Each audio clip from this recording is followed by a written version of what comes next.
রাতে পুরনো অনুশোচনা জাগলে কি করবেন? অনিমা জান্ডার পাশে বসে রাতের নিস্তব্ধতা অনুভব করছিল। হঠাৎ পুরনো স্মৃতির ভারে মন ভারাক্রান্ত হয়ে উঠল। অনুশোচনার এই ভার যেন তাকে গিলে খাচ্ছিল। তারপরই মনে পড়ল মহাদেবের কথা। যেমন শ্মশানে নীরবতায় মহাদেব বসেন, সবচেয়ে গভীর শোকেও তিনি সঙ্গে থাকেন। অনিমা অনুভব করল শিবের সান্নিধ্যে সব অনুশোচনা ধীরে ধীরে মুছে যাচ্ছে। মনে হল কৈলাসের স্থির শিলার মতো শান্তি তার মনেও নেমে আসছে। শিবের ত্রিশূলের মতো দৃঢ়তা যেন তার অন্তরে প্রবেশ করল। এবার অনিমার মনে ভক্তির স্রোত বইতে শুরু করল।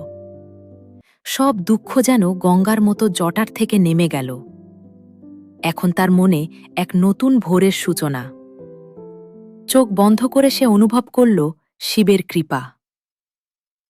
এখন চোখ বন্ধ করুন আর বলুন, ও নমো শিবায়।